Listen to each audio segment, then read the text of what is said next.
Welcome to the Sanger Heart and Vascular Institute's TeamSTEPPS Training Phase 3. In this presentation, we will briefly discuss the importance of communication as well as describe strategies for information exchange. Today, the following strategies will be covered: call out, check back, and handoff. Communication is the lifeline of a high-performing and well-functioning team. This section provides strategies and tools to improve the effectiveness and permit the sharing of information. Improving the quality of information exchange decreases communication-related errors.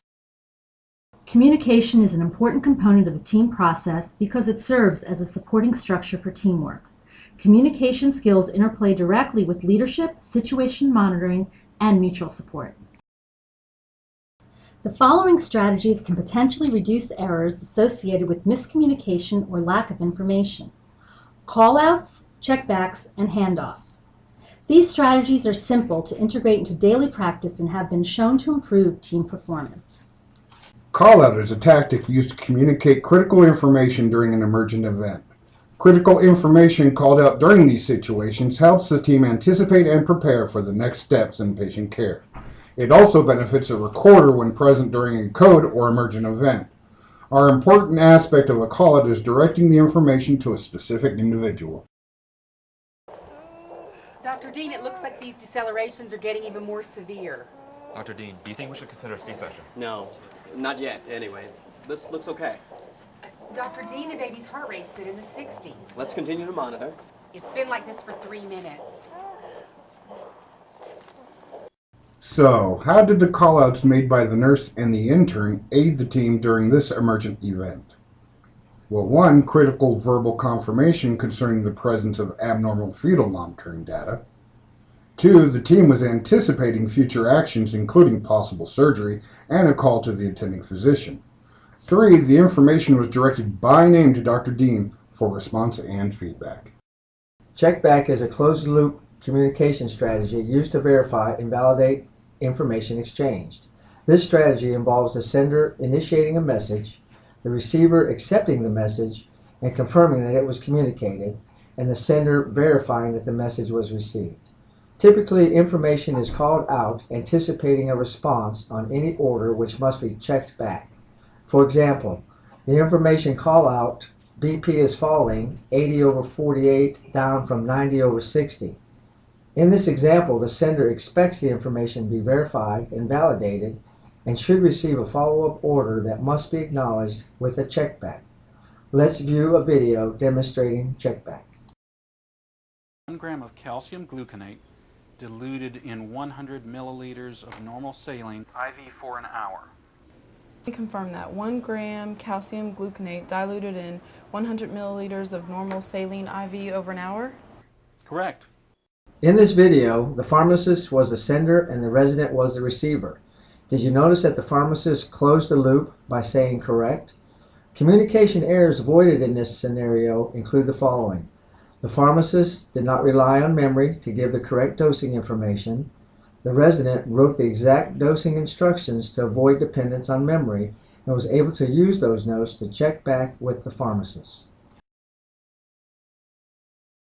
When a team member is temporarily or permanently relieved of duty, there is a risk that necessary information about the patient might not be communicated. The handoff strategy is designed to enhance information exchange at critical times such as transitions of care. More important, it maintains continuity of care despite changing caregivers and patients.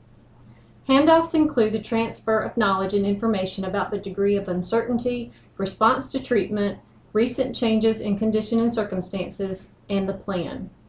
In addition, both authority and responsibility are transferred.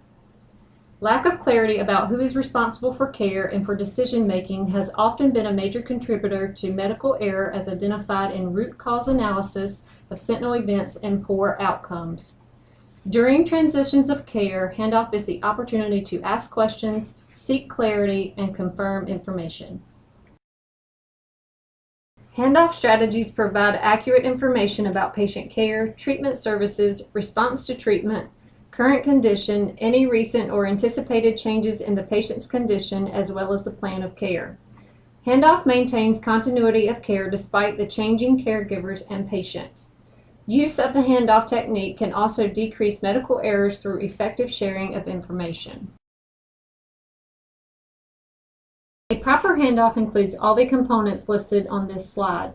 When handing off, it's your responsibility to know that the person accepting responsibility is aware that they are assuming that responsibility.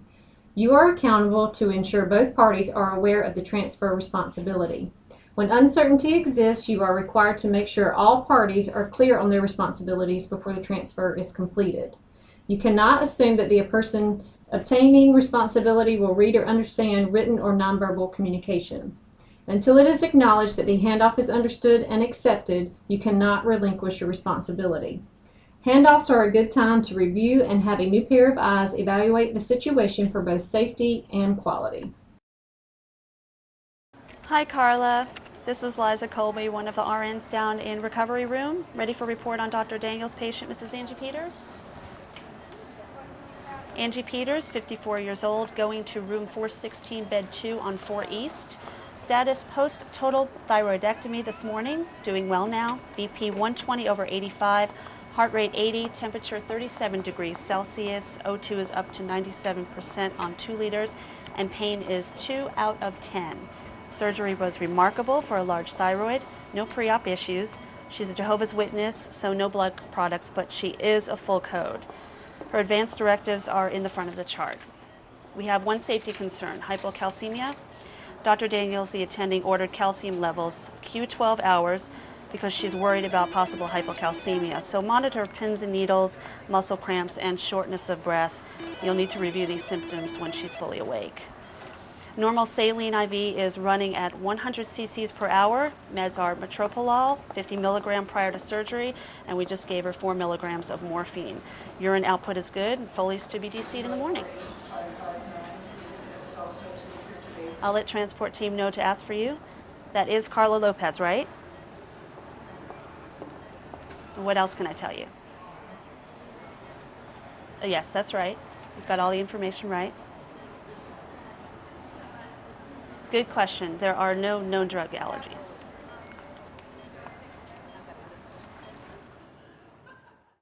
So, let's identify the positive elements of this video. It was clear the continuity of care was maintained, pain management and the plan of care was discussed, the medications were reviewed, high threats unique to the patient were announced, and expectations and responsibilities for the handoff were completed. One way this handoff could have been improved was through in-person handoff. In-person handoffs allow you to see the nonverbal communication between you and the receiver for better confirmation that the message has been properly received. In conclusion, these tools will assist you to communicate more effectively and efficiently within and across teams. As a result, improved communication provides for a safer patient care environment. Good communication facilitates development of mutual trust and shared mental models, enabling teams to adapt quickly to challenging situations. Communication is especially important in complex environments, such as the operating room. Thank you for completing Phase 3 of TeamSTEPPS. Please complete the post-test and return it to Deb Denton by January 31st.